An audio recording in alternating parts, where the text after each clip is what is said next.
Welcome back to the Band Guide, where we use GarageBand to create professional sounding music. I'm your band guy, Colin, and today we're talking about mixing bass guitar. I've gotten a lot of questions about mixing bass guitar, and I'm not surprised because if you want a big, full sounding mix, then you need to have big, full, low end in your mix. And your bass guitar is very likely the source that's providing the low end into your mix. So today we're going to break it down and make it super simple so that you can start getting big, full, low end in your mixes in GarageBand completely free. Now, there's only really three components to your bass sound in your mix. There's the actual tone itself, which is largely determined by the bass guitar, how it's played, and in GarageBand, if you're using the amp designer, the settings on the amp designer. And then your EQ, how you're actually shaping that tone in the context of your mix to fit and fill it out in the way that your mix needs. And then finally with compression, which smooths it out and makes it nice and consistent so that it's never too loud and overwhelming or too quiet and just not enough low end at any point in your mix. These are all crucial parts, and you can do them all inside GarageBand completely free. So let's start by listening to an example here. So this is fully processed.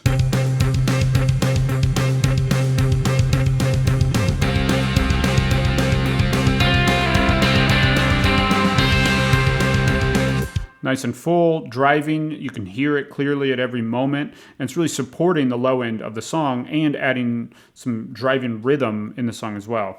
And if we take away all that processing, it kind of disappears. At moments, it pokes out a little bit too much, but ultimately it's just not filling out the song in the same way. Listen to this without any processing on it.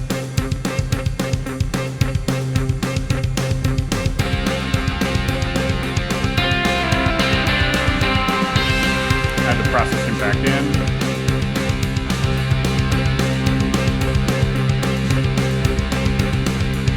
A lot fuller, a lot more consistent, a lot more present. It's really supporting the song in the way that the song needs. So let's start by talking about the tone. Now, there's no one size fits all when it comes to tone. There's no perfect bass tone that's going to work in any genre, any song, no matter what. So you really need to tailor your tone to the song that you're making. And there's a lot of flexibility with this bass amp designer in GarageBand, and I think this is a place where presets really shine.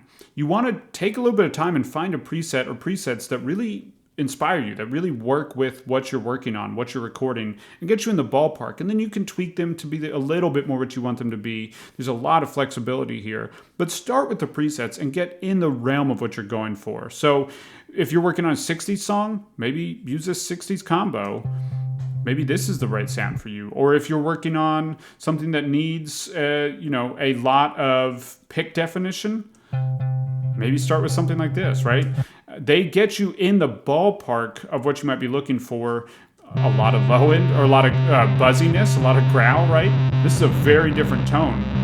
But if you're working on like a Muse style sound, this could be the right bass tone for you, right? So play around with tone until you find one that's in the ballpark of what you're looking for. So in this case, we started with the big stack and we just tweaked it until it was close to what we wanted. So the big stack on its own didn't quite have as much brightness as we were going for. Now, pro tip, there is a slider over here and you don't want to miss this. This is a really important slider that is going from an all amp signal to an all direct box signal. And a direct box is a very clean tone. So if we listen to that when it's all direct box, this is very, very clean, very similar to just no bass amp, right? A little bit different, but very, very similar.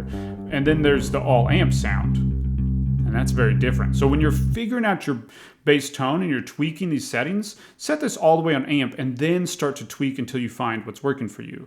So in this case, we wanted brighter. So as we're listening for it, we just kind of flipped through and looked for things that were giving us more brightness and definition without losing low end. So this circuit sounds a little bit better to me.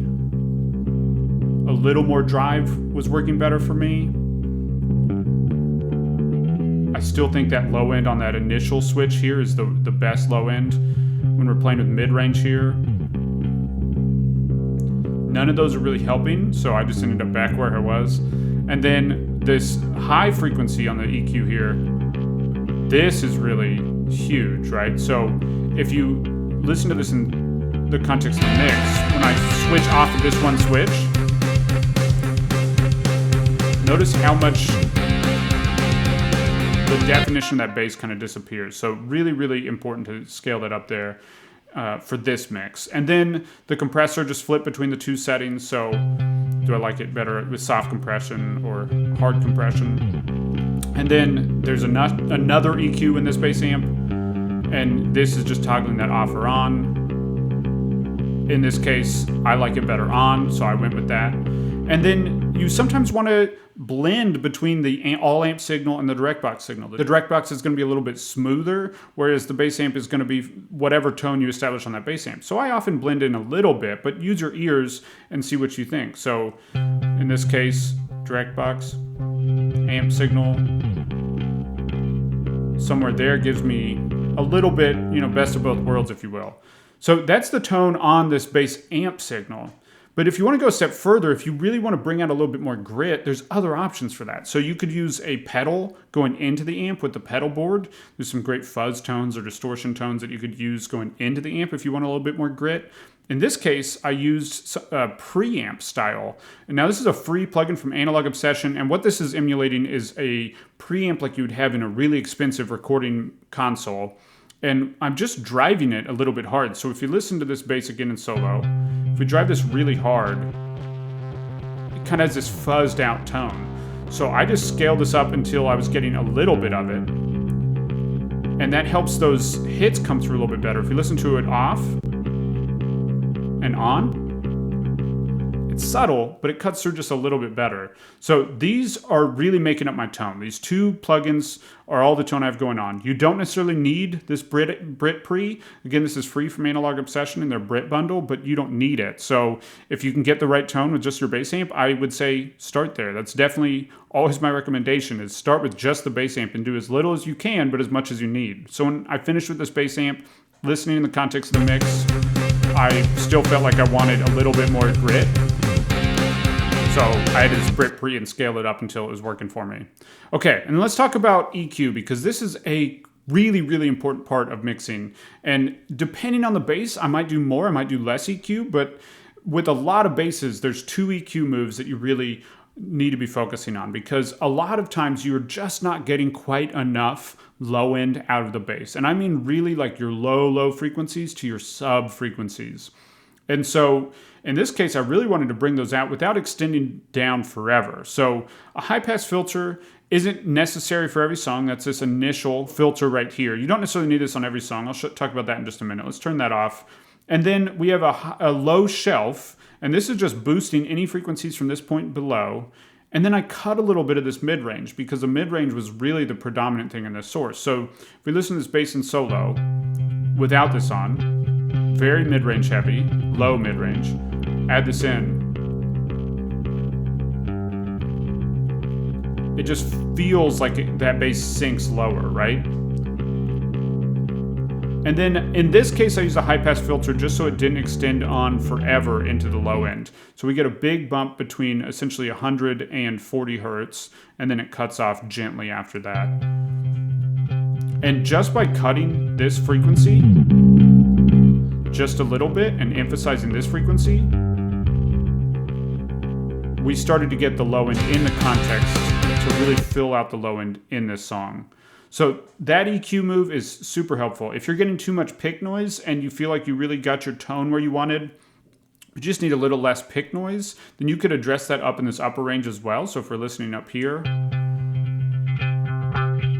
you can scale that back or scale that up. If you just want a little bit more of that. And depending on your song, that might be what you need. So start with these two moves if you need them. If you want to bring out that super low end in your mix, then I would say cut down the mid-range, the low mid-range just a little bit, scale up the sub and low frequencies just a little bit, and that will likely get you what you're looking for. And I would say this is a move that I missed early on for many years of mixing, and my mixes just never quite had enough true low end. They were really low mid heavy, but not low end heavy. Okay, and then compression. Now, you could use any compressor for this. You could use a stock GarageBand compressor. I've talked about the fact that it doesn't have a visual meter can be frustrating. So this is a great free compressor from Analog Obsession where you can see exactly how much compression is being applied. and you can tailor it for your mix. In this case, we just have a ratio of 4:1. We have a release of 200 seconds and an attack of 10 milliseconds, which is the default attack and release settings on this plugin. And so you could use something similar to start with the GarageBand compressor. And then I just bring the threshold down until I'm getting around 4 to 12 decibels of compression. And then I just make it back up with makeup gain. It's the same volume with and without the compressor on. And in the context of the mix, this just smooths out the bass so much. It makes it so much more consistent throughout. So listen to this with this compressor off and then on.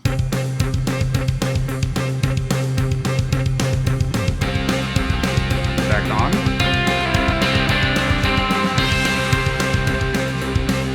Every time it gets too loud, it contains it a little bit, and every time it's too quiet, it's adding a little bit of makeup gain. So it's just balancing it out, so it's never too loud, never too quiet. It's a really important part of having big, consistent low end. So let's listen to just the EQ and compression off and then on, and notice how the low end really changes with those two plugins.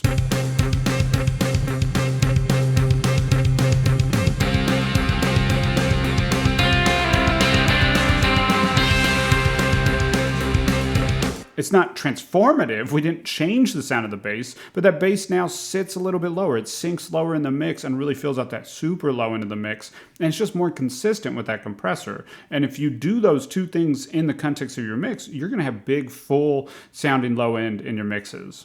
Now, if you're this serious about getting a professional sounding mix in GarageBand, then I want to give you something. I've put together a completely free 6-step checklist that just walks through the 6 steps that all professional mixes have and how you can do them inside GarageBand completely free. There's a link in the description below, so be sure to pick that up. Before we go, as always, I want to hear from you. What's your favorite preset in the Bass Amp Designer? I love the Big Stack. It's definitely my starting point, but I play around with it depending on the genre I'm working on as well. So love to hear from you. What's your favorite preset? Let me know in the comments below. If this video was helpful, be sure to like, comment, and subscribe, and I'll see you next week with another video. One thing at a time, I can